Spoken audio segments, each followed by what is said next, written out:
આનું ખીરું આથેલું છે, રવા છાશ અને પાણીથી આથેલું છે. સવારના આથી દીધું, ત્યારબાદ આપણે અત્યારે રવાનો પુડલો કરીએ છીએ. તમે જોઈ શકો છો અત્યારના બની રહ્યો છે ગરમા ગરમ. સાદી લોઢીમાંય બને, નોનસ્ટિક લોઢીમાંય બને. ફ્રેન્ડ્સ, એક બની ગયો છે, હું તમને દેખાડી દઉં. સરસ મજાનું, એકદમ હેલ્ધી છે, ટેસ્ટી છે. સાંજે નાની મોટી ભૂખ લાગી હોય તો આપણે ખાઈ શકીએ છીએ. જોઈ શકો છો રવાનો હાંડવો બનાવવાનો છે. તો પહેલાં ફ્રેન્ડ્સ, આ રવાનું મેં પલાળી દીધું, ત્યારબાદ આ દૂધી નાખી છે. તમે જોઈ શકો છો ગ્રીન કલરની તમને દેખાતી છે. ત્યારબાદ હળદર, મરચું અને મીઠું એડ કરી દીધું છે. ત્યારબાદ આ બધું મિક્સ કરી દેવાનું. ત્યારબાદ ફ્રેન્ડ્સ, આપણે લસણ મરચાંની પેસ્ટ એડ કરશો અને શિંગદાણા પણ એડ કરશો. આ બેટર બનાવું છું ફ્રેન્ડ્સ. આ લસણ મરચાંની પેસ્ટ છે એ વધારે નાખવાની, જેથી હાંડવામાં આપણે મસ્ત મજાનો ટેસ્ટ આવે. અત્યારે ટોચાઈ ગઈ છે, હવે આપણે એડ કરીશું. એ રીતના લસણ મરચાંની પેસ્ટ એડ કરવાની. તમે જોઈ શકો છો લાલ મરચું નાખવાનું, તો જ સ્વાદ આવે. આમાં મેં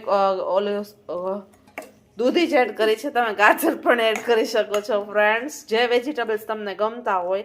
અમને દૂધી વધારે ગમે છે એટલે દૂધી એડ કરી છે. આ બધું રવાનું જ છે. રવાનો હાંડવો બહુ સરસ મજાનો થાય. હું તમને કરીને એક ડેમો બતાવીશ ફ્રેન્ડ્સ.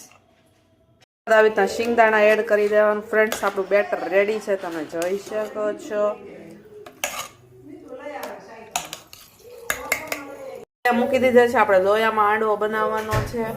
તેલ ગરમ થાય એટલે રાઈ જીરું પેલા આવી રીતના એડ કરવાનું.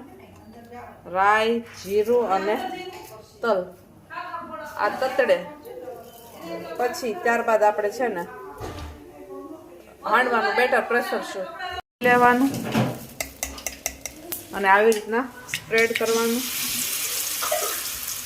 પછી આવી રીતના આમ કરવાનું. ભજી આવશે થોડુંક બેટર. આપણે મોટો હાંડવો કરવાનો છે. આવી રીતના પ્રસરાવી દેવાનું.